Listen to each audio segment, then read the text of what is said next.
This is the 5 Point Play podcast, the diehard Duke basketball fans podcast. We got DH in the house. Yo, We got great day to be a Blue P, Devil. Scout P in the house. Yes, sir.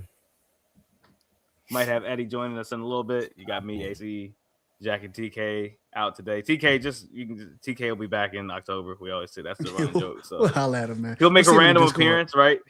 He'll make a random appearance in like July. He always comes back halfway through. Listen, we'll But see you the can man in catch the DK Discord, in the man. Discord for sure. Yeah, absolutely. You can catch him in the Discord. Discord's been popping because we've had a lot of Duke news the past couple, actually since the last time we recorded, which was last Monday. I'll a lot say of things it because have happened, AC man. never will. I'll say it because AC never will. The premium Discord told you first. That's all I'm gonna say. Yeah. The premium Discord told you first. Hey man, hey, Yeah. we don't do it for that. We do That was it a little 'cause we minute just wanna ago, make too. Sure, It was a hot yeah, minute we ago. want to make Pops. sure that people, It really was. our fam is informed. That's all we want. That's all we care about. We're not out here trying to be insiders or do anything like that. That's not our game. We just give you what we hear at the time we hear it. That's all we can do. But it's worth it. We got some. Speaking of the Discord and the premium, we do have some premiums. I'm not gonna put them on stage or whatever. But we got some premium watching the recording and all the conversation and things we have before and after. Getting a chance to watch us. So we got some backstage, the premium fan backstage watching. So it's kind of cool that we get a chance to do that with them. What a premium So fan. let's get it moving, man. We got a lot to talk about. We got Cayden Boozer return. Mm-hmm. We got a Patton Gonga return. Mm-hmm. Mm-hmm. We got a very controversial Nick Hamenia departure. It's not And then we had controversial. some recruiting news, obviously. It's not controversial And we when got everybody's some- on the same side. Then we got some new blood coming into. Drew Scharnowski is committed to play at Duke University for the next however many seasons. He's got possibly 3 seasons left if the 5-year deal goes through. So he might have 3 years of eligibility, and he is definitely not a candidate to jump to the NBA anytime soon. So that's a big pickup there. And then John Blackwell's on campus today, so we'll definitely talk about that a little bit without giving too much away.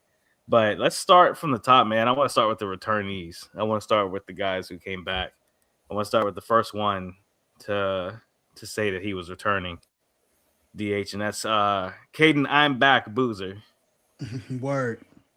Yeah, man. I think that does a lot for Duke, right? Like, even if I'm thinking about it from a pure roster construction standpoint, it makes it so that one, you have a guy who's been there, who's experienced a lot of the ups and downs of the season, who can get 2 feet in the paint at wills, aggressive in scoring. Can you hear me okay? You good, Pops? Yeah. All right, cool. Okay. Can y'all hear me? And also, yeah, we hear you. You good. Also, he gives you I think as a point guard, a lot of times your team takes on a lot of the personalities of, if not your best player, your point guard. In a lot of cases. And I think that the way the season ended for him last year is only going to add fuel to his fire in a way that I think is going to be really helpful for Duke. The thing that I think at least I'll speak for myself, that I hope that I can see is a player that's able to kind of spread his wings in a situation that he's going to be uncomfortable in, because he's never not played with his brother, right? Yeah. And that's a security, a mental and emotional security. I have twins of my own, and I know that when you take one out of the situation, sometimes that can adjust some things. And so I certainly am going to be patient if there's some bumps in the road by him trying to figure himself out in the context of this team. But I think his skill set and him, if he can get to 34, 35% from 3, that it opens up even more for this team in particular. And I think with as many athletes as this team is going to have, he's going to have his pick about, who to get the ball to. and stuff like that. So, and also it makes it so that Deron Rippey Jr. can just take his time and be a freshman and figure it out. I think Deron Rippey's incredible, and also there may be some moments in time where you're going to need more of a steady hand at the point guard position, and I think that Cayden provides that. Yeah, Pobbs. I think one of the points I want to go back to real quick with what DH was talking about, then we'll kind of move forward with what we think or who we think Cayden Boozer can be for this team this year, especially kind of melding with Deron Rippey and everything. But one thing DH brought up was with Cayden Boozer, like what without his brother, like he's never really played without his brother, but I don't know. My read on the situation is I think that's definitely an adjustment for sure. But with the personality of the two twins, honestly, Cayden was kind of like the leader a little bit. Pobbs, I know you kind of saw them behind the scenes a little bit more. Talk to us about that for a second real quick before we move on to like what he does on the court. Yeah, I definitely agree with that. You can hear me? Y'all can hear me? Yeah, we hear you. You good. Yeah, I definitely would agree. So I don't know about the twin dynamic and all that stuff. Like I've been around twins and all that stuff. So I don't know about like, when you separate them and all that. I don't know what that's about. But I do know just, being around those kids a few times, what I'm saying, that Cayden was the more vocal one. Cam was always the more reserved one. He kind of was like the leader. You know what I mean? So I think obviously I think there'll be a natural adjustment period. You don't have your brother there, your family. You know what I mean? If something is going wrong, you go to him or whatever. And just so much, even like on the court, you don't have that security blanket in Cam that we had last year, right?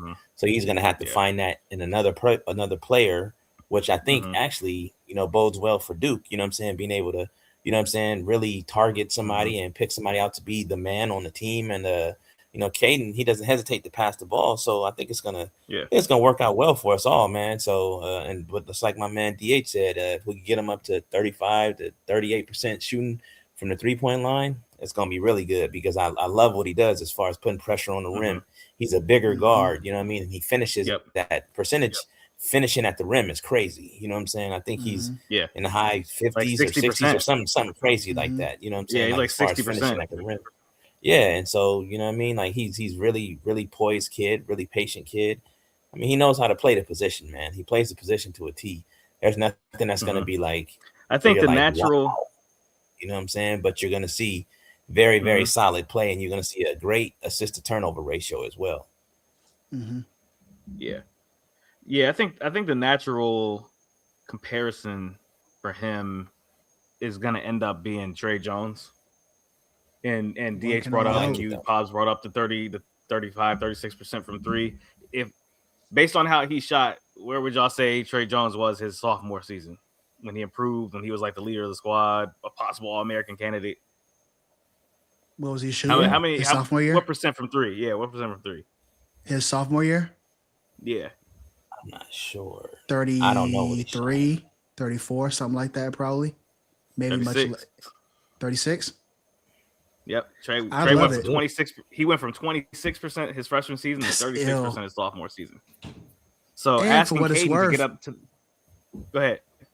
I was like, for what it's worth, wasn't Cayden a better free throw shooter his freshman year than Trey was? Because I got the stats right. Cayden was like 30, like 70, high 70s, wasn't he?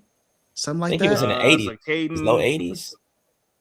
This season, Cayden was at 81%. Trey was a 76% free throw shooter. So and then 77 his sophomore year. So he never really hit the improvement. Didn't jump. That it didn't show in the free throw percentage.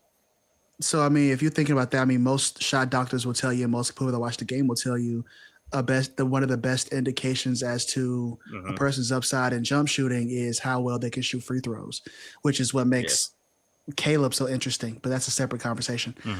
But Cayden, I mean, if he's already at the 80s his freshman year and he was 28%, 26, 28% from three his freshman year, I think 30% from three.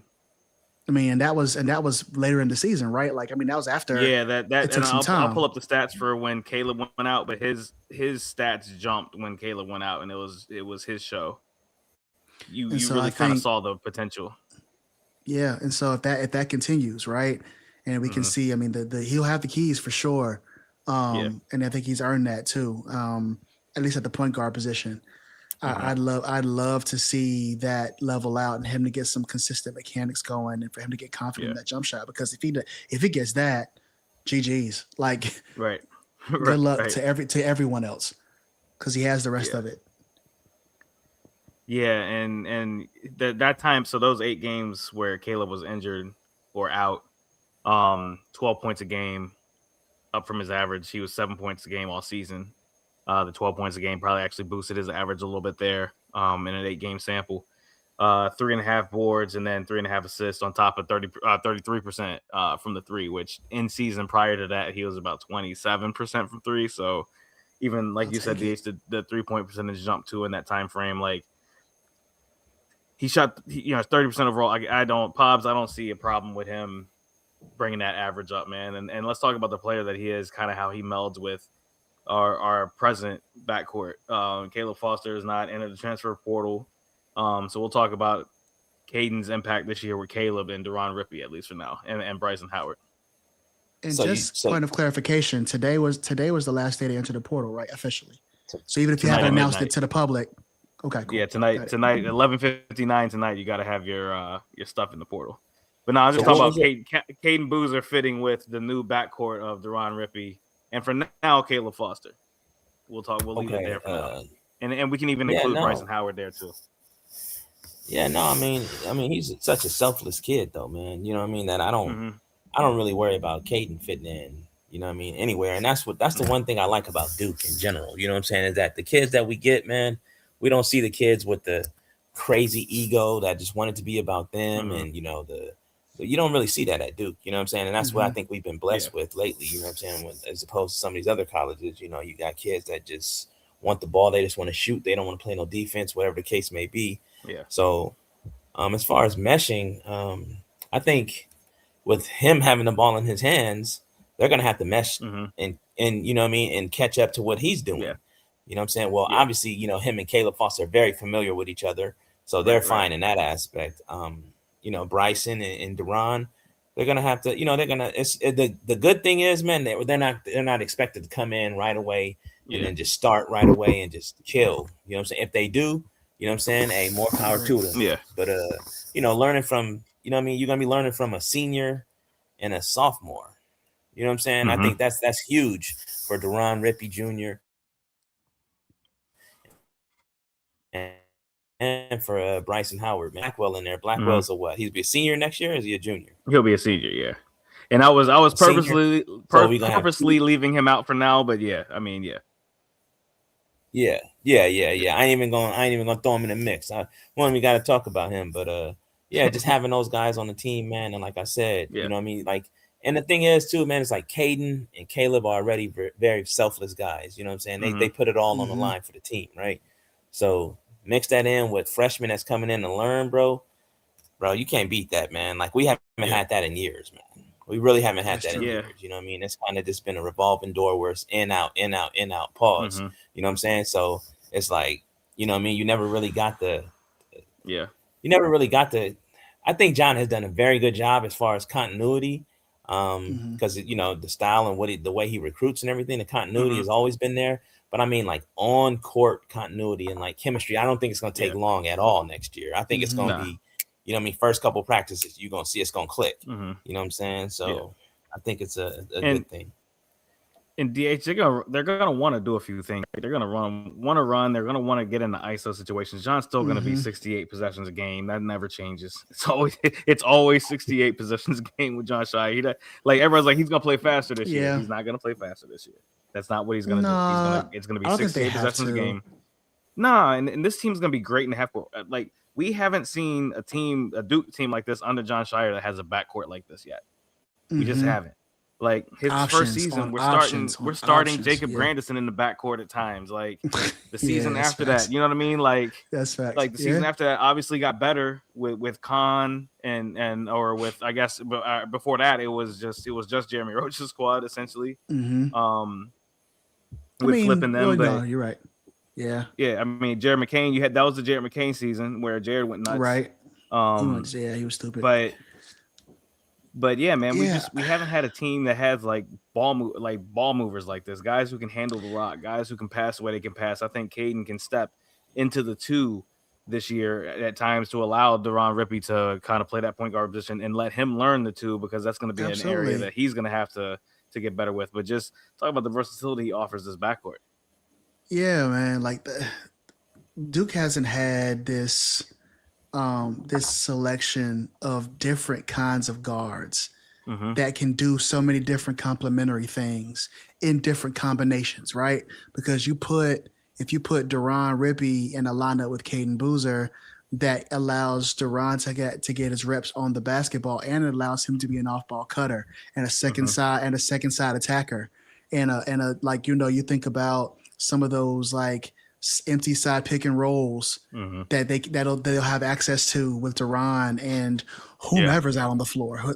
And I think this Duke team next year is going to have so many more vertical threats at the rim in a way that we haven't had since.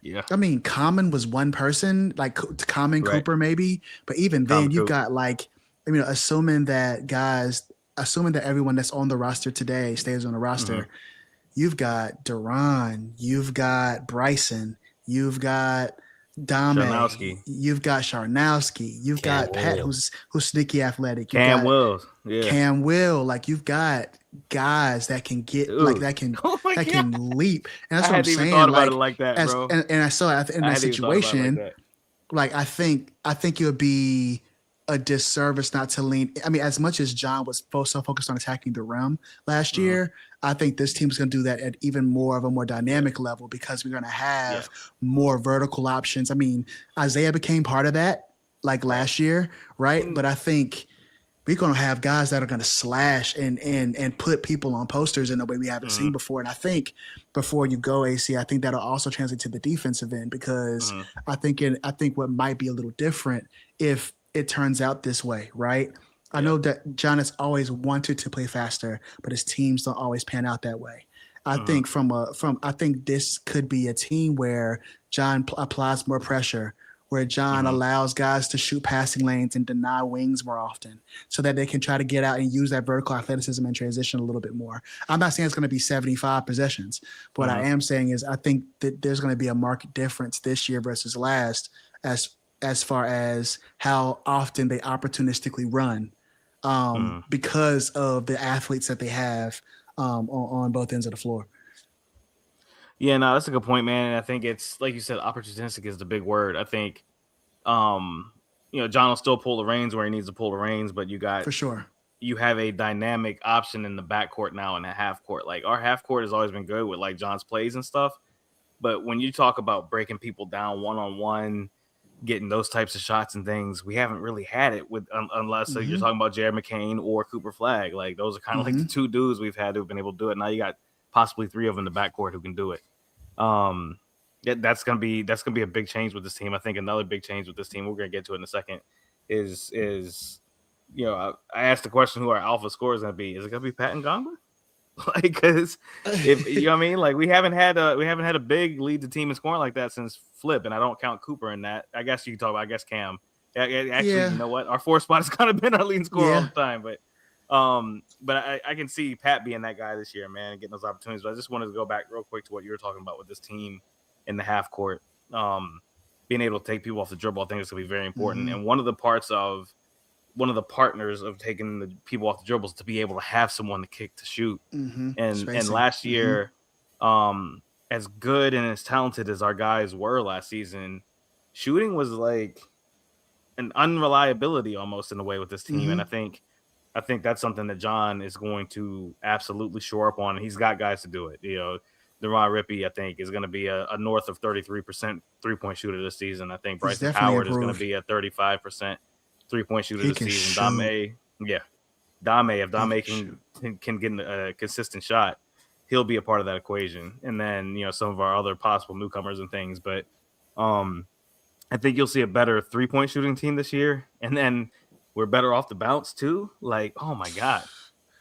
Like that's a nightmare, right? Like that's the biggest thing. You're gonna see me and Cameron next year. They're gonna be that's the biggest thing is being able to score off the dribble, man, and like really get in the paint.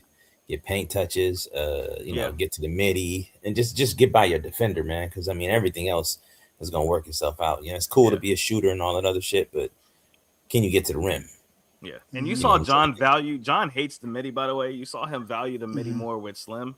this season. He allowed him to do it, and I think if these guys, prove to Jon like, hey, I can take this shot, or this is a good shot for me and for us, then Jon he'll be in for it. Like, he's not going to be like, no, you know what I mean? I think that's an area of improvement he's shown, because before that it was absolutely not. Like, he was like very staunch on, I don't want that shot. And I think you saw him loosen up on it a little bit with Slim, at least, taking those shots. But let's get to Pat, man. I brought him up. Huge, no pun intended. Massive. Big returnee, man. Like, you saw what Duke was trying to do in the portal, talking to Flory Badunga and some of the other guys. Jon had a plan with what he wanted to do with that. I think this will be the first time in Duke history that a foot injury may have actually helped us. Facts. Because I think that's what kept Pat out of the workouts and things. I think he's gonna get healthy this offseason. I think that includes the procedure that he put off from last year to getting the procedure on his foot that he needs. You're bringing back a guy who is just an effective rebounder, an effective post defender, an effective scorer on the offensive side of the ball. And you saw the willingness to start taking threes. If he continues to add that dynamic to his game, he only took not even 20. I don't think he took 20 this season. Yeah. But you start to add a little more consistency per game with that for him. Man, like that's a big returnee, DH. I mean, that's really important. For as much as we as Duke fans, and even me, right? I feel victim to this as well.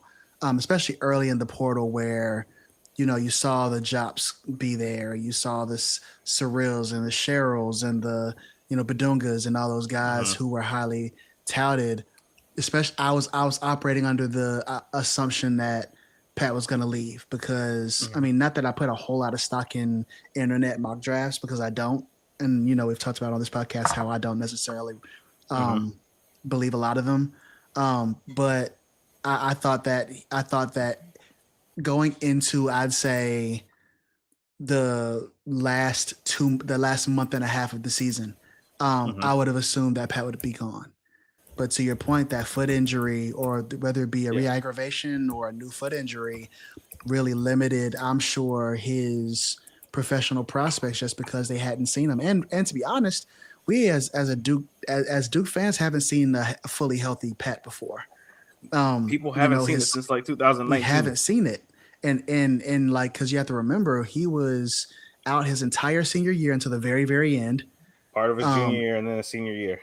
Like 3/4 of his junior year, and then he gets to campus and he's out of shape, right? So he tries to do his best and didn't get to clean up, and then last off season he didn't whatever procedures that he could have had, he sacrificed his comfort for the team and to be able to build rapport with his team, right? So I think that deserves to be respected. But I think a fully healthy Pat is a top. I said top 5 on Twitter. I'd say top 3, 5 in the country, yo. Yeah. If Patton Gonga hit the portal, if he hit the portal, Patton Gonga would be a top 3 or 4 portal pick. You know what I mean? Like, he's that level. Like, he's that good. They would be talking about him as like one of the biggest pickups in the portal, for real, Pobs. And I'll throw it over to you with Pat. Based on what you saw Jon wanting to do in the portal and everything else, what does this mean for Duke getting Pat back like this? I think it's just something that doesn't need to be said. It's something that's just understood. And I just think that sometimes, the blood is too blue for some people, and some people run back to the right blue. You know what I'm saying? So, I mean, I don't know where I got that from, but I just thought of it real quick. I just think God gave it to you, Pops. God always works. I think when you spend your time, I've always was told that a real king doesn't call himself a king. He lets everybody else do it. You know what I mean? So if you got to run around calling yourself a blue blood when you've never been a blue blood, you ain't a blue blood. You know what I'm saying? Hey, we don't make the rules, bro. I mean, it just is what it is. So I think for a fact, for some time, I think that some blue bloods, they they need a tourniquet, man. They need to, you know what I'm saying? They ain't gonna make it. You know what I mean? They just not gonna make it. So Pat coming back to us, man, is just obviously all pause is huge. You know what I'm saying? Mm-hmm. Like it gives us, you know what I mean, our defensive anchor back. I think he'll be featured in offense this next year.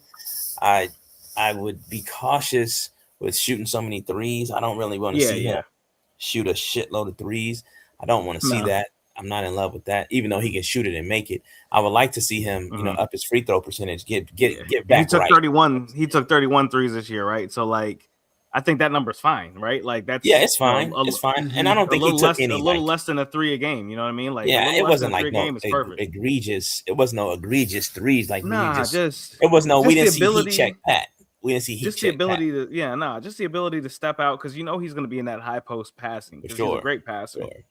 And if you're going to be up there already and you're going to be running these Spain pick and rolls and things and being able to pick and pop with this team with the ability for them to take you off the dribble we just talked about, and now you can pick and pop with your big on top of that. I will say this, though. I'll tell you this. I don't see him playing that role if we get who we think we're going to get. If we get Graves, I see Graves being up there. And I would say Pat is going to be on the block. We'll be throwing the ball down to him. He's going to play the Cayden Boozer role where now I'm just going to overpower you and score on you. Yeah, for sure. You know what I'm saying? Because it just makes more sense with having Graves up top, you know what I'm saying, initiating, you know what I'm saying, offense and playmaking. But that's the beauty of it, right? Like when Graves got to get his breather for a second and Pat's on the floor without him. Ooh, it's a good thing, and just a good thing to know that we have Pat that could do it as well. You know what I'm saying? He did it Pat all year. Caleb, now you got Pat and Caleb together, and I think Pat would operate in that mid range better than Caleb would. Honestly, Caleb Williams. Yeah. And Caleb's gonna be on that dunker spot in the post for real with his athleticism and height and length. That's a fact. And I think that you know what I mean, I think with more seasoning and everything and kind of like, you know, half a season maybe under his belt or whatever, I think that Cam Williams could step in that role as well. For you know what I'm saying? But he's gonna have to get to college pretty early, man, and hit the weights. Because I think you know, he's a little slim right now, but he's super talented, bro. And I think that you know, everything that Jon is doing right now, he's making all the right moves, man. And I'll be honest with you, if we get who we think we're gonna get, it's gonna be another preseason number one, and then I think we're gonna run through the season where we're just beating the shit out of everybody, and hopefully we could pull it out this time. You know what I'm saying? I think, you know what I mean? I think we got a good chance, man. I really believe we got a good chance. You see what Jon wants to do competitively, man. And for sure. And we have a chance this year.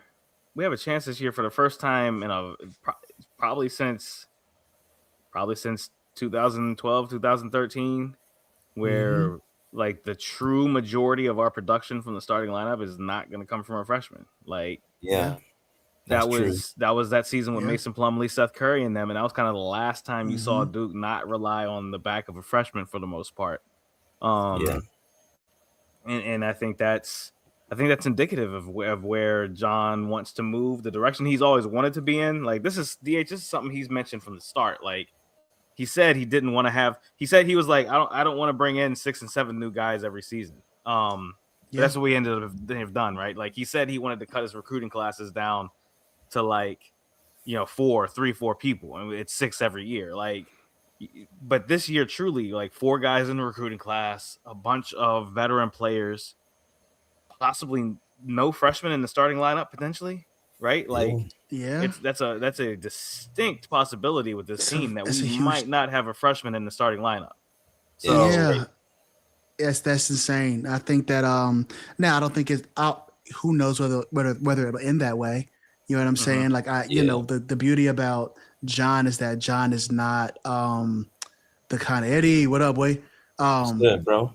What's going on with y'all? Chilling. But like Jon isn't the kind of person that gets stuck in his ways. You know what I'm saying? If something's not working or something can work better, he's willing to make the adjustment at the right time, particularly like over the course of the season, right?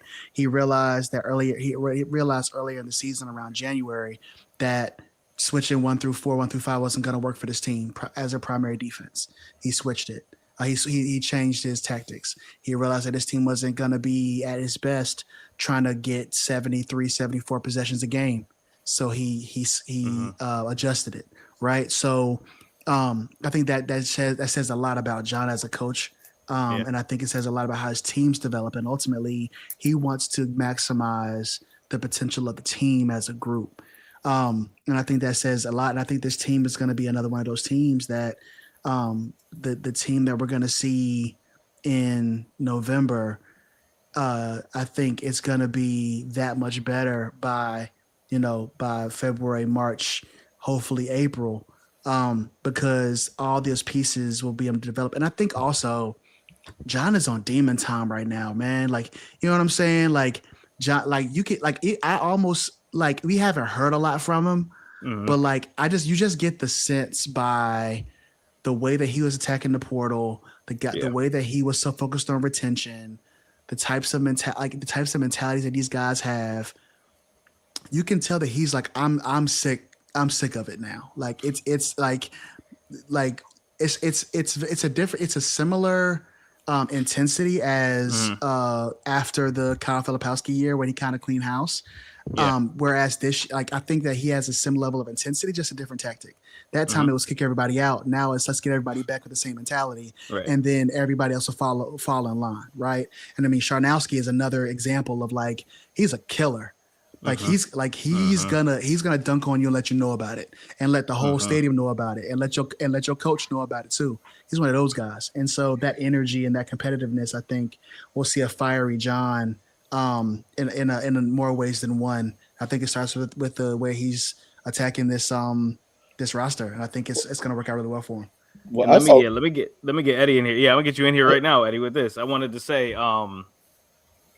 and hold your thought too, but I want to say this, to me, this feels like the first time Jon has had a lineup that he like truly, like every piece that he has wanted in place is there. Like the slasher, the ball handling point guard, the big, the versatile four, like literally, like we've had those things, like he's pieced those things together because he's had to or whatever in the past, but I feel like this year, like he really has gone out and gotten those pieces that he wants, Eddie.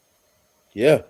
I mean, and I think it builds on what DH. I think, to me, if you want to pick a synonym for Jon Scheyer's evolution, he's evolved.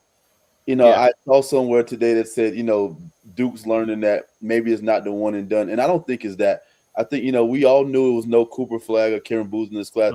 This is just Jon evolving. This is Jon doing what he needs to do to put a team together. But I agree with you, AC. I think all the pieces are there. I think he's done everything he needs to do to get him there. He's showing that he's not just, I can recruit a freshman, I can recruit an older guy, a more experienced guy, I can recruit anybody. I can bring anybody that I need to bring to Duke. That's who Jon is. I'm happy he's showing everybody this. The problem I had with that comment that Duke's learned that it's not the one and done freshman is just like, you're just learning from these hard times. But I think I think Jon's always been able to do what he needs to do. And this is the climate he's in this year. And so every year with Jon's going to be different. I love that. I love that we're not stuck with a coach that's got one way, that if this class brings this, then he's going to be successful. Jon is going to evolve every year. And that's what I've seen from him. And to me, again, mark of a great coach. And this was the perfect time to do it, right? Like coming off the team and the last 2 years that we had, I think the Cooper Flag team was younger than Jon wanted, but he made it work. I mean, he was willing to bring in 6 freshmen that seemed like VJ Edgecombe was supposed to be a part of that team too. Like that was going to be he was. That was going to be a completely freshman class for a group for real. But Jon pivoted, right? And we got the veterans that we got in the portal. They really added, to the team, and talking about Mason Gillis and Malik Blackwell and stuff. But Malik Brown, excuse me. But I said Blackwell. Nice. Freudian slip. Hey, nice. Let's go. Very nice. Look. Hold on. Oops, excuse me. Sorry, that's the wrong one. I didn't mean to put that up there. Anyway, but we brought those veterans in, St. James and Mason Gillis and Malik Brown to be a part of that team with Coop and them. But this team like really feels like it fits what Jon wants, man. You got a couple of 3-year players now. You got senior and Caleb Foster. You got now you got the freshmen coming off the bench now, man, instead of playing key roles in the starting lineup. And then freshmen that are capable of taking a starting lineup spot if one of the veteran dudes is bullshitting. So and Jon will do it. Jon will do it. Yeah, I think that like the competition on the team this year. We said it last season. Didn't really say it as much this season, even though the team, was pseudo deep or whatever. But like the practices with this team next year are going to be more competitive than half the games, and the ACC is only going to get better. You've seen it in the portal. The ACC is going to be really good next year, at least the top half of the league anyway. But you still have, you got those 5 teams in the top 5-6 teams in the top half of the league, and then you got another, a solid group of trash games after that where you can get yourself right. But I think we'll still make the moves we made in non-con to play, tough teams, and I think the top half of the league will challenge us. So this team will be battle tested too. And again, you'll get a chance to see these freshmen come off the bench and be able to adjust and learn without as much pressure as some of the other freshmen we've had in the past have had the shoulder. Yeah. You got to give John a lot of credit, and I mean, I'm sure for as much as he is doing things like recruiting and portal stuff, I'm sure he's also in the lab trying to figure out how to make the adjustments that he needs to make, like as a coach, like on the floor as well. Yeah. Whether it be style changes, whether it be delving deeper into European, how Europe is going, whether it's figuring out whoever's going to have success I'm sure he's probably watching the NBA really closely. Always. You know what I'm saying? He's always going to do that, but also like trying to figure out tricks of the trade. I'm sure. I mean, he's also trying to probably at this point recruit an assistant coach or two, trying to figure out how to fill that staff out since Brad's left. Yeah. And so a lot of that I think that hire will tell us a lot about what he's thinking too, right? Yeah. Just like last year, getting Brad's let us know that he was trying to modernize the player development system and try to modernize how they wanted to play on both ends of the basketball. Yeah. And we saw that for the most part. I mean, much like Michigan, right? Concentration on the offensive defense side of the ball. Young players are support players, not main players, and Pobs. With this team in particular, not like I said, looking at it like from like a right now perspective, I'm like, does this team have an alpha scorer on the wing or whatever? We might not have to. We know how much John wants to run sets, and I think this team is like perfectly set up for him to run sets for. You know what I mean? Like you got players who can take the Spain that he likes in terms of in terms of some of the guys that we're looking at getting or whatever. We got some Spain candidates, but we also got candidates to run that motion offense like he likes to run, Pobs, and just kind of talk about like what does the offense look like this year when you may or may not have just a super takeover guy at the 4 spot like we've had the past few seasons. Yeah, I think we'll be a post dominant team once again. Not as heavy as we was last year with Cam, but I think Cam is he's just a different type of beast. You know what I'm saying? As you saw with he cleaned up all the awards or whatever. So I think we could see a good healthy mix of both, like a 50-50 type offense, man, especially when we got so many that we got so many ball handlers, and you know what I'm saying? That was crazy. You know what I'm saying? We got a lot of guys who could dribble the basketball. He caught himself so fast. That was wild. He caught himself so fast, and then he also judged himself after he's already said pause. Come on. Nobody just want to have any problem above it. Nah, check it though, right? So I think as far as having an alpha, like we had like Isaiah. Isaiah is just a different type of dude. You know what I'm saying? I don't think you're gonna see another guy in college like that for a few minutes. You know what I'm saying? Yeah. Like he's just a different type of dude. So do I see Black? Well, never mind. Not really. He's a I support think that, piece, right? Like, huh? Excuse me. Sorry. That's who are we talking about? What is his name? We're talking about Duke's perimeter players. Yeah, for sure. Perimeter players. Anyway. So and I think you know, I mean, something that we haven't had in a while. Like, you know, I mean, I think Deron Rippey's going to play a huge role in that offense next year, as far as, you know, just getting to the rim, man, like penetration at the basket and just carving up defenses, man. That's something we haven't had. So that's something that's going to be real fun to watch. But like the sleeper though is Bryson Howard though, man. I don't think people understand how good this kid is, bro. You know what I'm saying? Like, not only is he 6'5", 6'6", but he can shoot the basketball. You know what I'm saying? He's good in transition. He's good off the bounce. He could play one-on-one. He could play team ball. He could slash. Defender. Like he's he's elite defender. You know what I'm saying? He does it all, bro. Like he literally does it all, bro. I can see a world to where Bryson Howard is cooking shit next year, straight up. He's a candidate for like this class already is not a great class. In general, right? They don't look at this class as like because usually when you look at these recruits, you're like the top of this class, like the guy is physically imposing or world class shooter, all these skills or whatever, right? This class doesn't have that, and this class is definitely ripe for. You might have some players ranked higher in the class because of potential and things, but there's a guy lingering around that 15, 16, to 20 range that like ends up being the killer out of the class. And I think Bryson Howard is the candidate for that in this group because of what he can do. A lot of people haven't watched him. That's why he rose from a 0-star recruit to a 5-star recruit in one season. He's on a meteoric rise right now.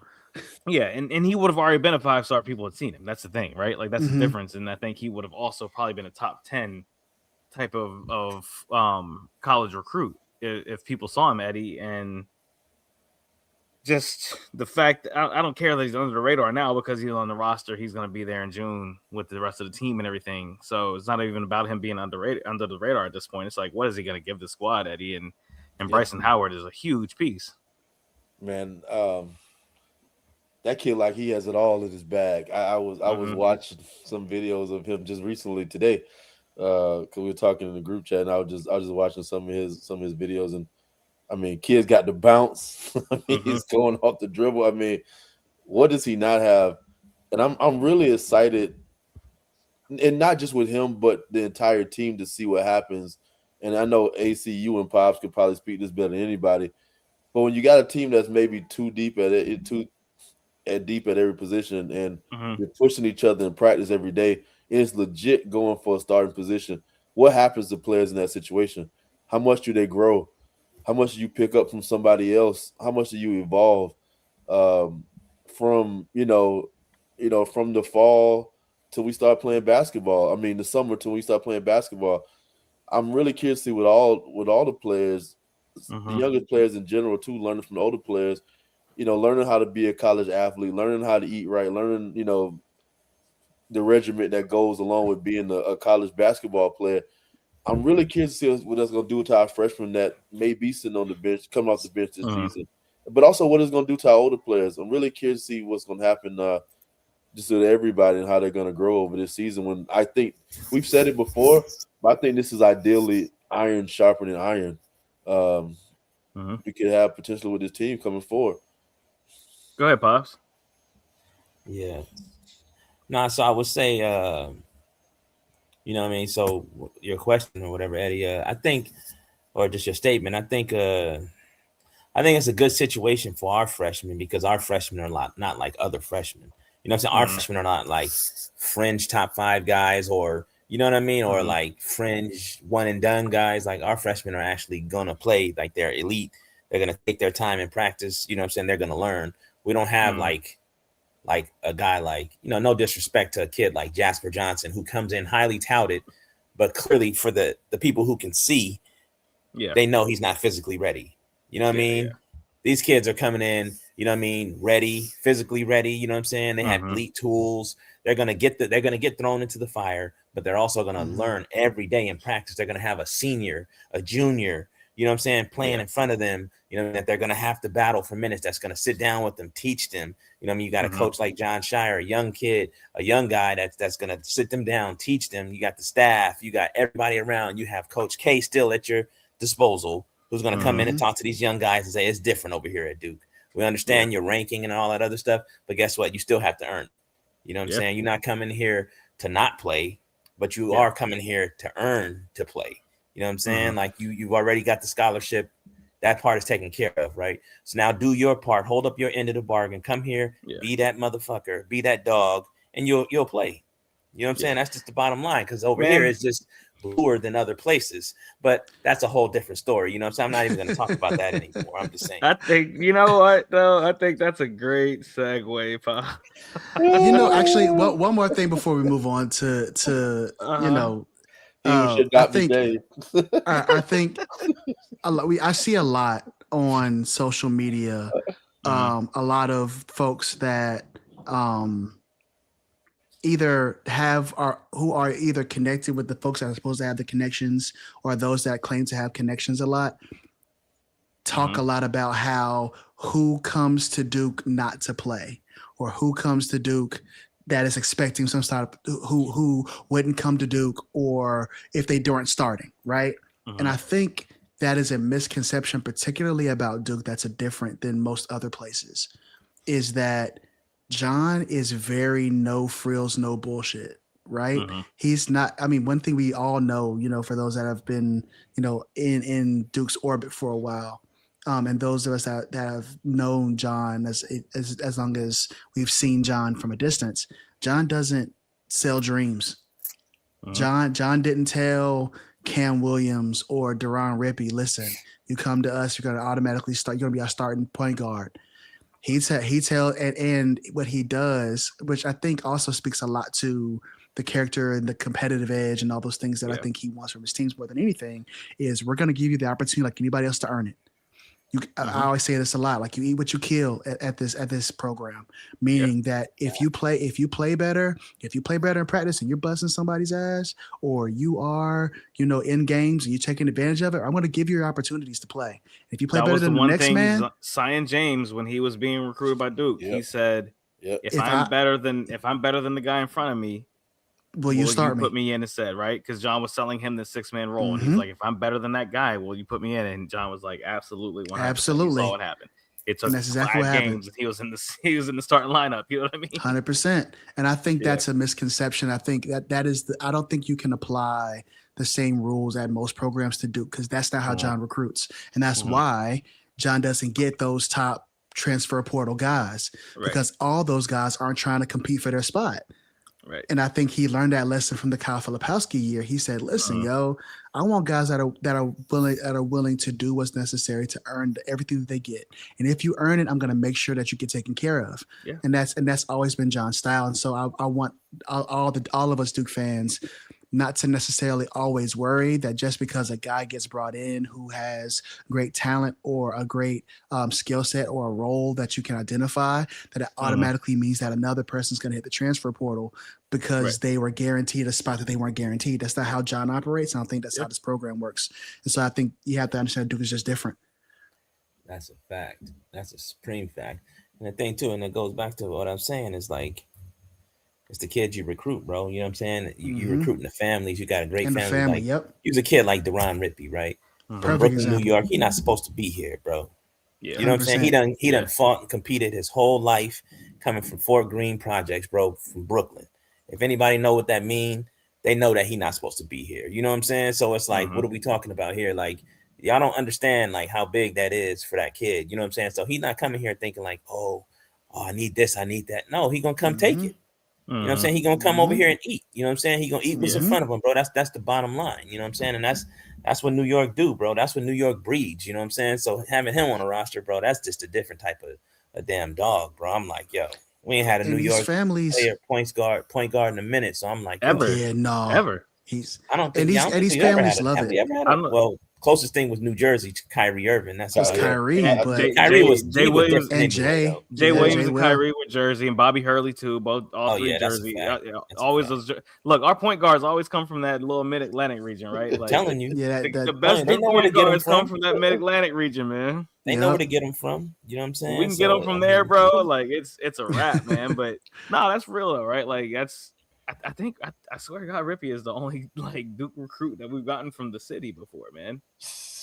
That wasn't like a I'm trying to think. Yeah.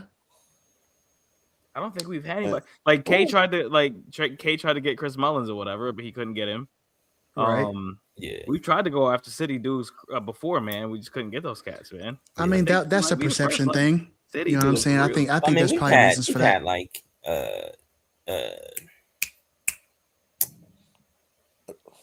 Trayvon Duval. He wasn't. Was he not City? Not. Yeah. Wait. Hold on. Trayvon. Where Trayvon Duval? Hold on. Let me do my Googles. Hold on.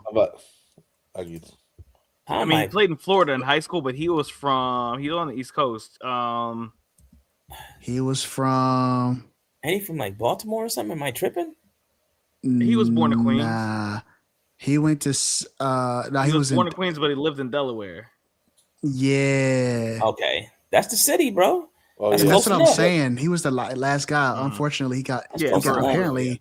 Shout out to Trayvon because he was battling a lot at Duke. I only learned what he was. I only learned what he was dealing with this summer when Nolan mentioned it. Bro was playing with like one eye, Twitter. basically. Exactly. There's a whole he lot played of with one things eye. happening. Yeah. So shout out to him. But I guess, and I think that to your point, Pablo, I know we're gonna move on to he who shall not be named.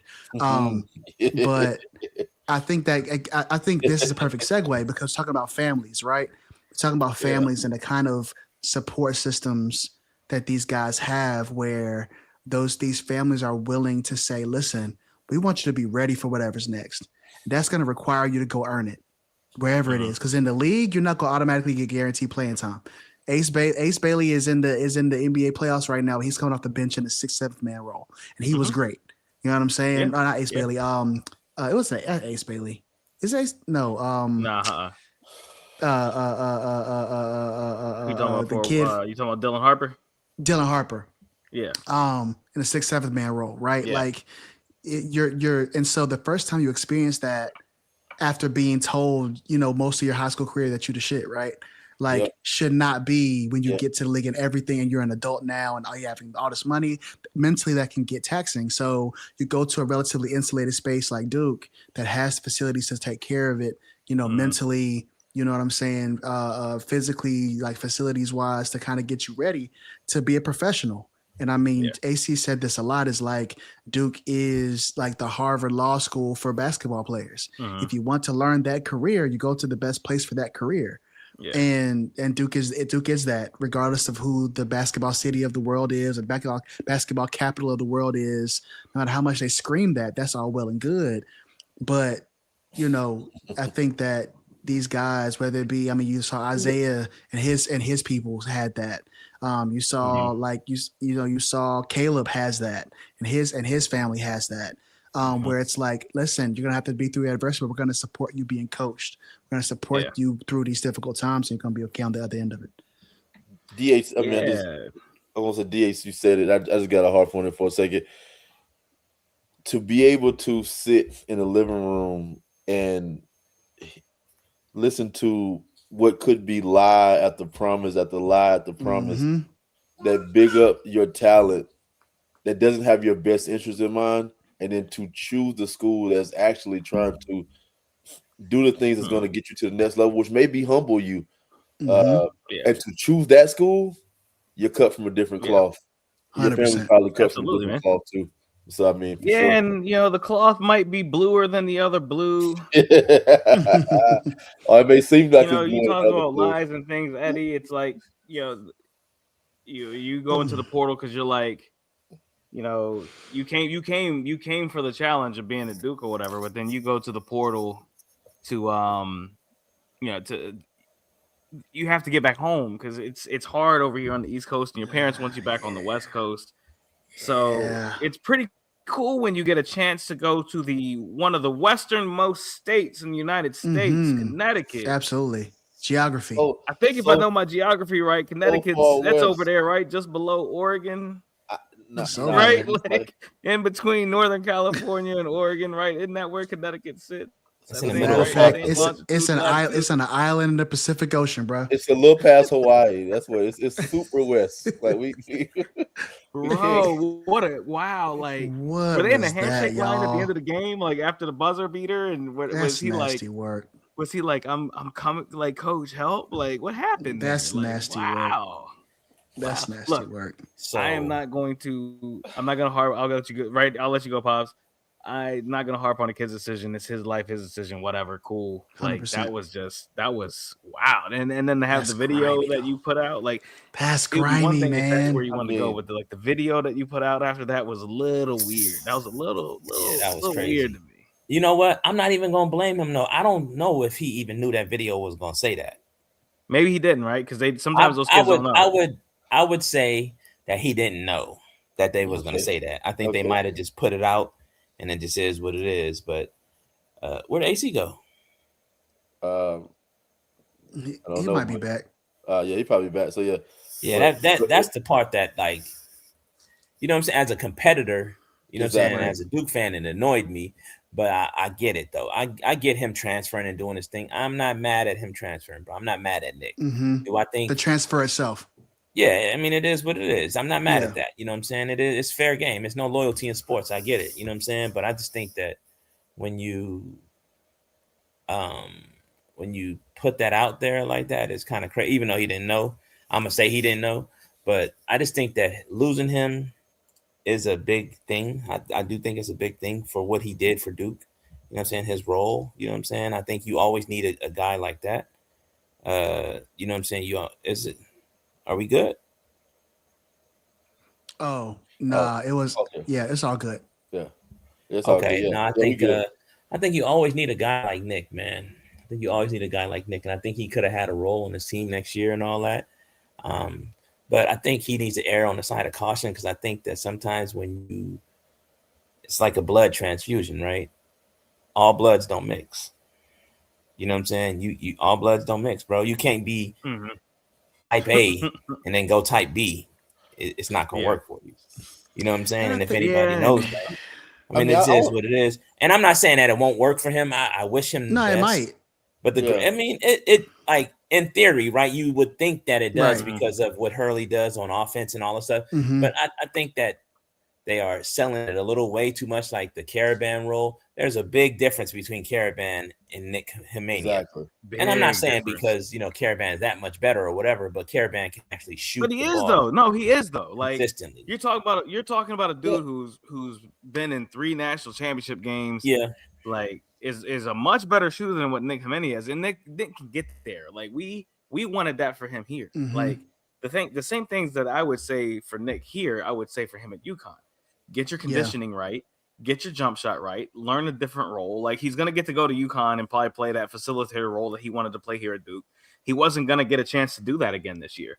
With the guys coming in with the backcourt that we have, Nick wasn't gonna be a facilitator for this team. Like he was gonna be a backup 4, and play that role well, right? Because we can facilitate from the 4. You've seen it now from Jon Scheyer's teams for the past 4 seasons. He wants a guy who at the 4 spot can facilitate. We're not going to have a true point guard who just dominates the ball and move the ball around. Like there were obviously roles and opportunities for Nick here, but he'll get those. I think he'll get those same opportunities and roles at UConn because that's what Danny Hurley needs right now. Like his team is missing a lot of things, and you just lost solo ball now for the entire season. That's another big thing. That's a big deal. So. Whatever, like UConn. And for what it's worth, like Pablo, I'm gonna push back a bit because he may not have known that the video was gonna be what the video was, but you knew a program you were going to, and you know what who the coach is.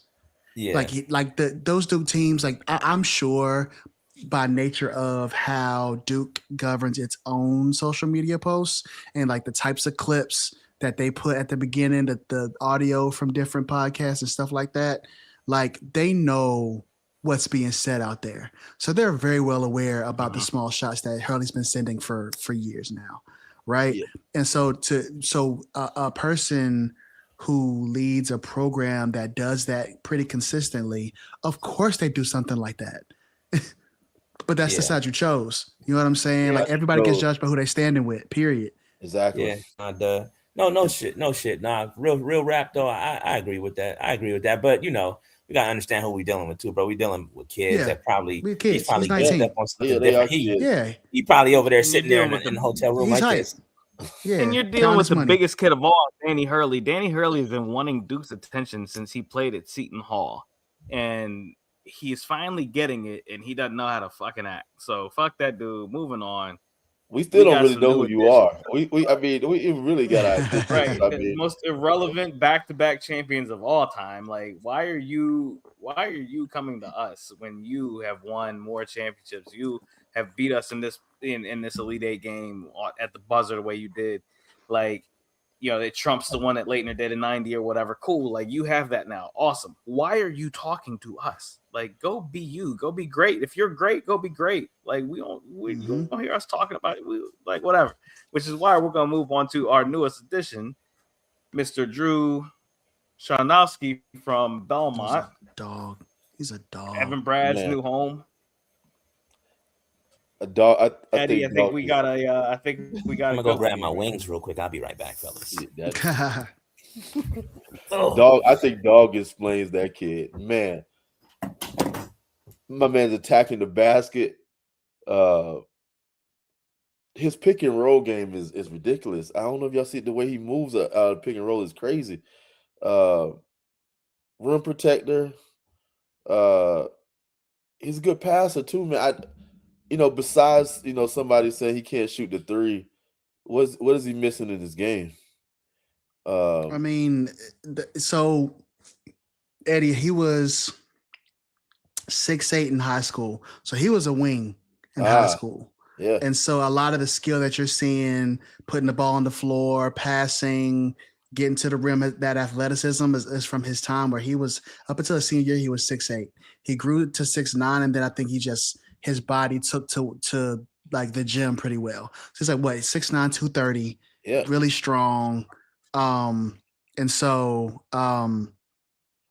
yeah, man, it's like you said, like he's 6'9", but he plays much bigger than that. Like watching him, watching the film, like he is obviously, I mean, he played in what's conference CAA? For Belmont. Belmont was in the what conference is Belmont at? Now I'm blanking on that. What conference were they in?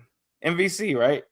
MVC. Okay. MVC, yep. Yeah. But yeah, like he's the kind of, so like I guess at 6'9", 230, you're gonna at that level, you're gonna look like one of the bigger guys on the floor.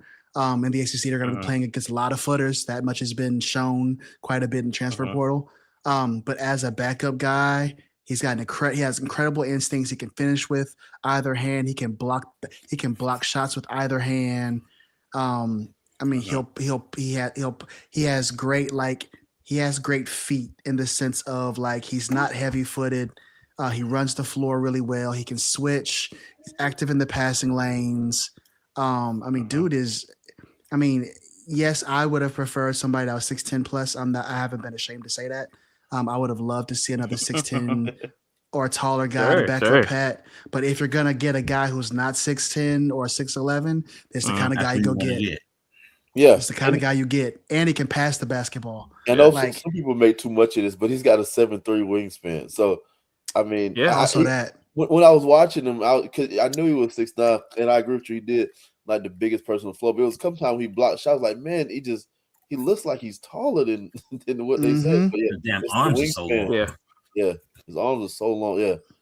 So I mean, it's gonna make up. It's not gonna make up all of it. It's gonna make up some of it. But then he also looks like he looks like a sack of bricks to move in the post too.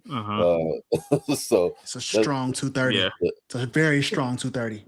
And he's going into his junior year, right? He's going into his junior year. So he's a junior this year, but he also redshirted his freshman season in Belmont. So he has 3 years of college conditioning and age and all the other things. Like he's like the perfect pickup, man. Like to get a dude this old who has this much eligibility left, who really took on a role last year with Belmont.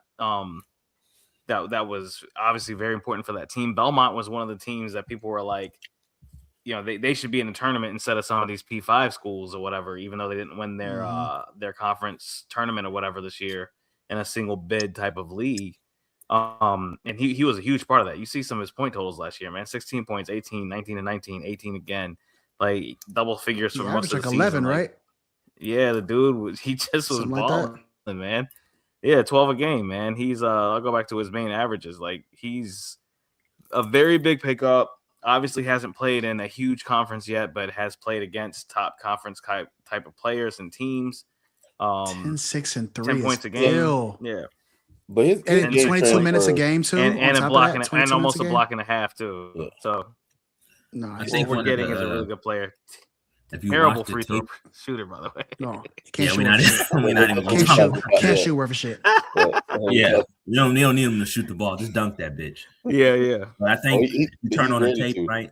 I think the biggest thing about him that stands out for me when you turn on the tape is his ability to catch the ball, take the contact off balance, get his balance back, gather, and go up as strong as he can. And normally when guys do what he does, they get hit and they kind of get knocked off kilter, right? So they just can't. They go up at these awkward angles. He's just able to just power up and just dunk on your ass. You know what I'm saying? Mm-hmm. Yeah. And I think that's very strong. That's telling you a couple things. You know, his core is strong and his legs are strong. And so, you know, when you got a guy like that, man, that's I think you're gonna put on a show next year, bro. For sure. We hadn't really had that. We haven't even had that really as a backup option. We had the Ryan Young at pump the center. fake. Probably says the Plumleys, right? Shout out to Ryan Young. Yeah. And I love Theo John, but Theo John was not a vertical threat, right? Like, nah. The vertical backup threat was Malik Brown last season. Malik Brown was like, I'm allergic to the basketball. I don't want it. I just want to tip it away. Like, that was his thing, man. Like, so to have somebody who hunts these shots and hunts that type of play, man, like, not shy at all. He's man. not shy. Reminds me a little of Marshall Plumlee, like, in a way. Yep. No, but when the last time we had when the last time we had a big that really like that we could, especially backup, that we could put in a pick and roll that could make decisions with the ball. I mean, what a pass. Seriously, man. That can finish. Give me that. Hopefully, can block with either hand. Yo, hopefully not. Yeah, we got some sound. We got some sound, but it's all right. Okay, I can't turn it off. We're just talking over. We're just talking over top of it. Yeah, we'll talk over it. And this is on X, by the way. This is I want to give credit where credit's due. I can't remember who they help defense, but his help side defense. He can also block the basketball. Great passer, man. He has great timing with. He has great timing with both hands on like to block shots too.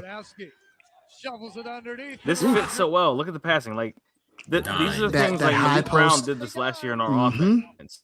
Like that type of high post pass. But the interior passing on this year's team is going to be crazy too. He had that rocket launch. He would throw that thing, but also people underestimate the vision you got to have. Euro on the break. Like, what are you doing? He's strong, bro. He's strong. He's strong, man. This is a great pickup. I'm sorry. This is a great pickup. I'm this is super a great pickup. And this solves our problem at the 5. You've seen us go after multiple dudes potentially at the 5. Sherrill and Aiden Sherrill, Floyd Badunga, some Chom. We were mentioned with Chom, even though I don't think we're really after him. We've been mentioned with a lot of 5s, and I think this is the perfect one. And like I said, man, one of the most valuable things about this dude is that he's not looking to go pro today. Like he's going to be in it for the long haul, and he potentially has 3 years of this program after already having 3 years in college now with a redshirt season under his belt. Like, I love it, man. I love this grab, man. He can put the basketball on the floor and close space. Exactly. That's the other piece of this too. Like I was just saying, Pablo, while you were gone getting your wings, that he was a wing up and through high school. So like all those wing skills, like to like put the ball in the basket on the floor, transition, the feet, the euro, the deceleration, the understanding what to do in traffic when you get the ball in the short roll, like all of those things that he has. This all he gonna do is dunk, bro. I know. All he needs to do. I can't wait. And think about the big to big passing. And that's all. The big to big passing is going to be incredible. Yeah. I just love watching him roll to the basket. That's I mean, the movement is this crazy. Is exciting, man. I hope y'all are excited about this pickup as we are, man. I'm telling y'all, I said this on Twitter. Duke is going to be above the rim next year. Well, this goes to AC point too about us just having all the pieces, man. You need somebody scrappy like this. And what John closed this in 2 hours. I think that somebody said 2 hours from like initial contact to closing the deal. Longer than that. My name is John. I'm sure it was a little longer than that. I'm sure it was an exaggeration, but that dude, Drewski. Scheyer out, dude sign. I'm John, but I think he's incredibly underrated. I'll speak for myself. Everybody on Discord knows that I wasn't hyped, but it's because I was so stuck on the 6'10", 6'11" guy, right? And it's because I've seen how many 7-footers are going to be in the ACC and are going to be in these games of consequence, right? And Pat being the only guy, I had PTSD of seeing those lineups with Cam at the 4 and Malik at the 5 when we couldn't disrupt and we couldn't create and we couldn't get in situations where Malik was out in space and guarding perimeter players. How much that really stagnated a lot of things on both ends of the basketball. But the more I watched, I watched a few full games and that I could find on YouTube, and I was like, okay, for 22 minutes a game, his player profile this summer is gonna be awesome with a healthy Pat and you know, all of that stuff. Like, I can see the vision. I can see the vision in a way that I didn't initially before. So I gotta, you know, hands up my bad, man. Hands up my bad. I wasn't seeing all good. Like, one last thing we want to get to before we get up out of here. We got a visitors today. Okay, let me get the graphic up or wrong. I'm sorry, wrong one. My bad. No. Excuse me. Yeah. Sorry. John Blackwell visits Durham. Sorry. I mean, I put the wrong. I don't know what that other thing was I put up there. I don't know what that was, but we got John Blackwell on campus. This is one of the most recent things you've seen out of Duke in the portal. Obviously, they wanted another, guy in the backcourt who could score, who could assist his team in scoring. So we got John Blackwell on campus today, trying to figure out if he would like to be a Blue Devil. And Pops, I'll go straight to you with him. Somebody we've been talking about for a little while now. Even in season last year, his name was brought up because you know how the agents talk to everybody else. The agents always talking around and stuff. So really great player out of Wisconsin, off of Wisconsin's team. He's a senior this year. Again, he's looking to go pro. He could have gone pro this year. I think he's looking to up his stock. So I doubt he's here more than one season. But hey, man, 5th year, you might see him again next year, dude. Who knows? But big time player that we get. Pops, tell the people about, or we might get. Tell the people a little bit about what we're looking at with John Blackwell and what it means to the team. I think some players just understand at times, man, that over here it's a little bluer than other places. I mean, I'll keep using that analogy, you know what I'm saying? I'll keep saying that. And by the way, these wings and the Caesar salad is delicious. But no, I think John Blackwell, he's somebody that, that's why there were reports, during the season that, i.e. John Blackwell and Alan Graves, could possibly end up at Duke. That was for a reason, you know what I mean? And I think John is really locked in on this one. And once that happens, I think it's pretty much a foregone conclusion that it's going to happen. You know what I mean? And I think he wants to play at Duke. I think he wants to play at, a bigger brand, definitely wants to get paid. But I think he understands. Right? He understands what we're losing and what he could potentially be for Duke. You know what I'm saying? Like, as far as like role, fit, and all that, and getting coached up. I think he understands the NBA dynamic that comes along with Duke. The lights are a little brighter, right along with the water, being a little bluer. It just is what it is. You know what I'm saying? And things just happen over there at Duke, man. It's a little magic over there at Duke. You know what I'm saying? And I think he understands that, and I think they probably, painted the picture very, very clearly for him today. On his visit. And I know a lot of people are saying, predictions aren't commitments or whatever the case may be. I get it, but I feel really, really good about this one.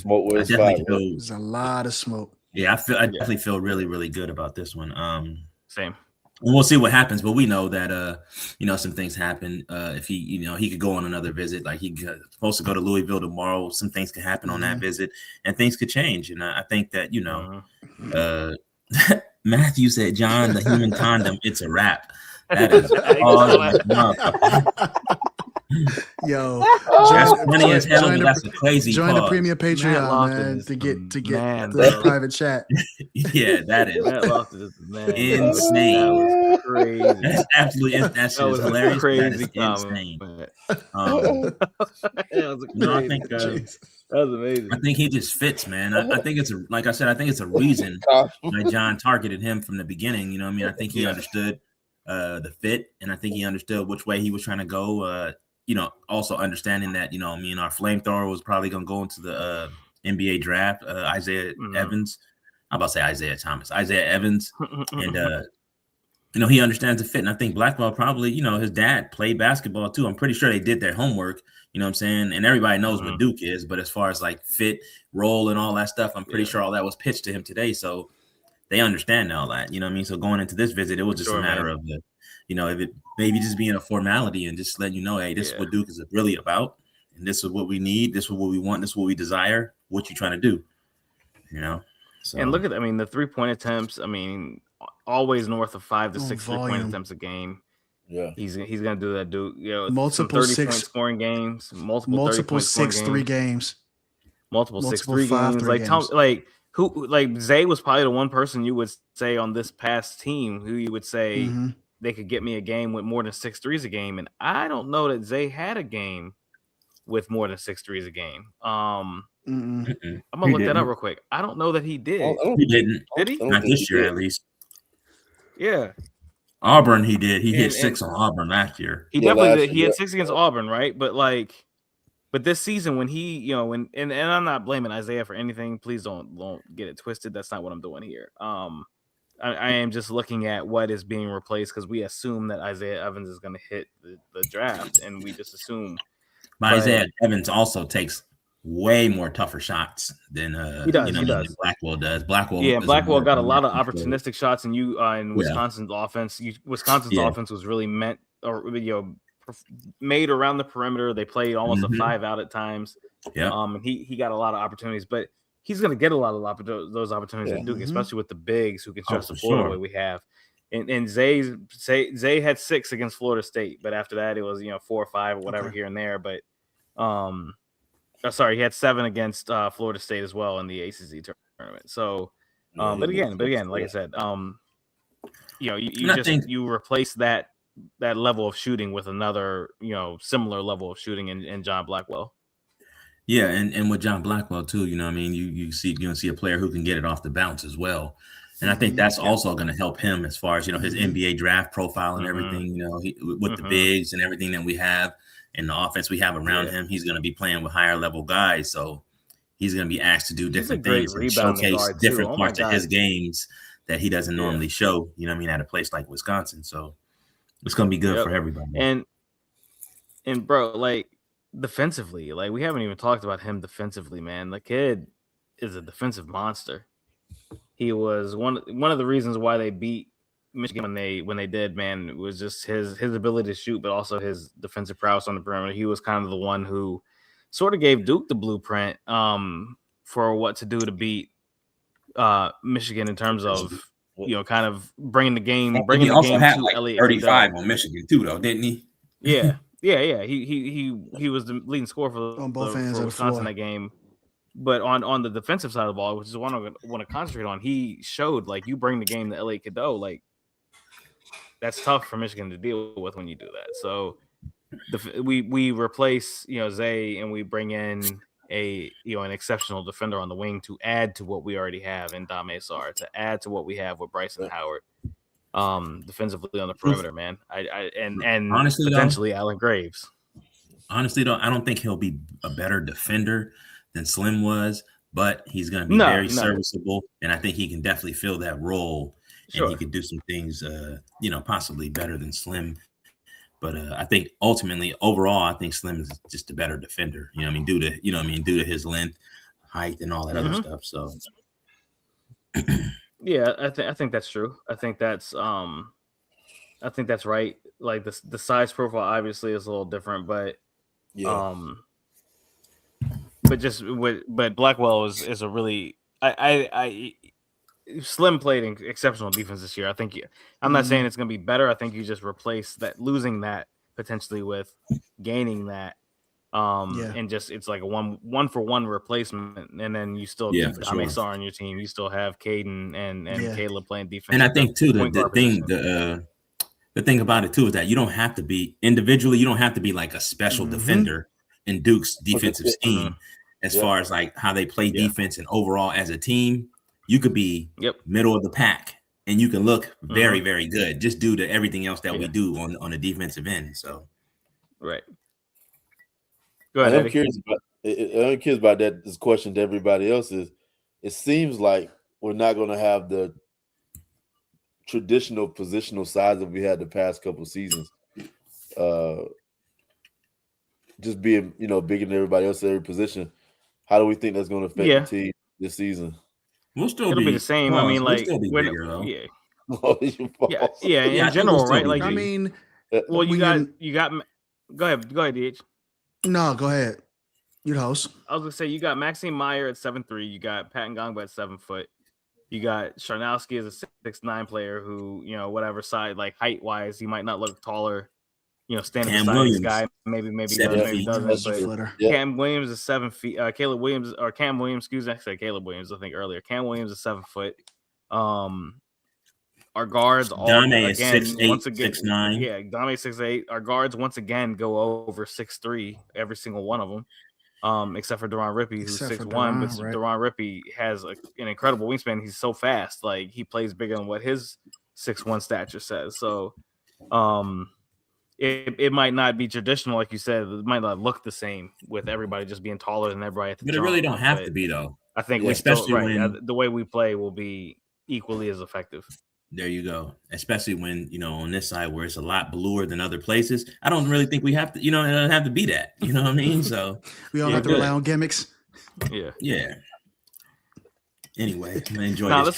This will be another great defensive team from Duke. And, all these guys bringing it. And there's still one guy we haven't talked about, and we'll keep it as it is. But another guy that Duke is looking for is Allen Graves, and what that means for this team. Yeah. And what it shows that John wants, right? John wants a 4 who can facilitate, who can shoot from the 3, who can spread the floor, who can take it to the interior, who can board, who can play defense. He wants that. Like, he got a taste of that. He's had a taste of that with Flip, to Coop, to Cam. Like, why would you not want to keep getting that archetype player? And you have a chance to get it in Allen Graves. Like, he plays that role almost exactly. That's what he did with Santa Clara, and a 0-star recruit, but Mr. Basketball in the state of Louisiana. And he has a 40 clip. It would be clip. nice to get him. Right. And he has a 40 clip, and he picks and pops. Mm-hmm. Like, the things that Duke does, there. A lot of times when I think about like the transfer portal, like what other teams are doing, right? You look at other programs and you're like, okay, but like, how do all of these talented guys fit into what your coaching philosophy is? What do you, what you like to do on the basketball court? And like, well, like John is pretty good about like tailoring, 41.3%, tailoring what he does generally. Bro. I told 3 shots a game. Sorry, DH. At the 4, man. I'm sorry. At the 4 spot. I'm sorry. I didn't see that before, bro. Yeah, man. I told you. And he got a clip. He's got a clip on volume. He was the 6th on man. volume. I thought you knew that. He won 6th man of the year. No, he won rookie of the year. Yeah, for sure. And so that's what I'm saying. Like, the other programs, you kind of can see some of the issues when it comes to certain, even if they have incredible talent, how you're able to make them mesh with the type of system that you typically like to run and what you typically like to do on both ends of the basketball court, right? But John is so much more about fit. He really couldn't care less how many stars are by your name, how many people tell you whatever top 100 lists of best guys in the portal. Like, it's like, okay, like what role can you fill? And being able to get consistent shooting from your 4 spot with real physicality and great defense, like to complement all of that, being disruptive on a team that I expect to try to get into passing lanes and create turnovers a little bit more than previous teams have. He fits right into that system, and he can pass the basketball, and he can rebound. He plays a little bit below the rim, but like, dude is, and he's got a 40 clip on volume. So. He does play up too, and he'll be featured more than he was featured at Santa Clara. They used him like a freshman. They treated him as a freshman. They're like, you're gonna come with the bench. We have these seniors, and he played. He was like, I'll do it. Like, shouts to him. He could have bitched and complained and moaned and been like, I deserve to be a starter and all the other stuff. But he just played his role, man. And when they needed him to do it, he got 30 against Washington State. You know what I mean? Like, when they needed him to do it, he would do it. But when he needed to take a back seat to some of the other guys they had,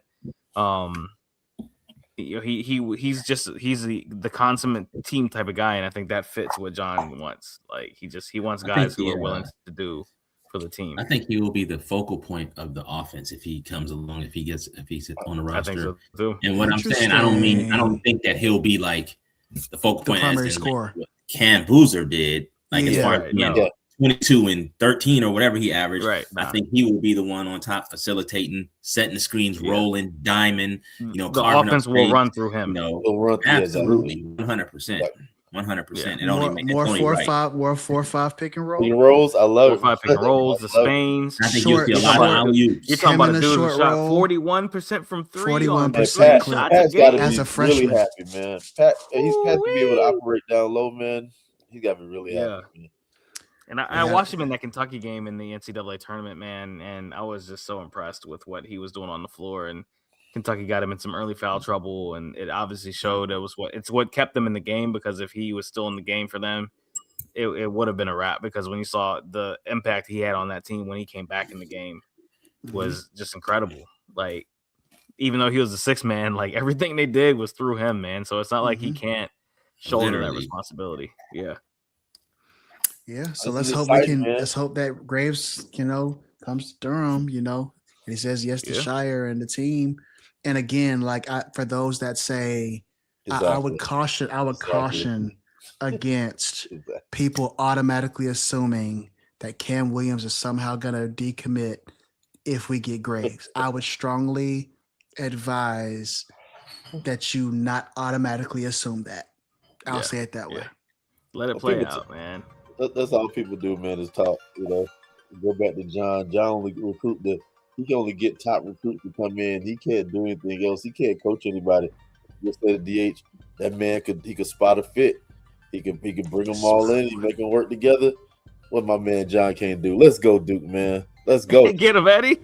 Look, Eddie took us out. Eddie taking us out. Look, man. Thank y'all for watching, man. You got us on Patreon last week. We had the live on Patreon. We did it on YouTube, but moved it over to the Patreon for y'all. Subscribe to the Patreon so you get access to that. We had the folks backstage. Thank y'all for joining us backstage for the show. That comes with the Patreon premium, man. And we got the Discord. The Discord is where all the action is. That's up to date, up to the minute. Any kind of updates and things that happen, it's automatically there. So make sure y'all join for that. It's worldwide right now. Everything we do is worldwide. Get subscribe on YouTube, man. We're on the road to 1,000 now. We hit 500 thanks to y'all, and now we're moving to 1,000. Appreciate it. Really appreciate you guys. And as always, let's go Duke. Let's go Duke. Let's go Duke. Let's go.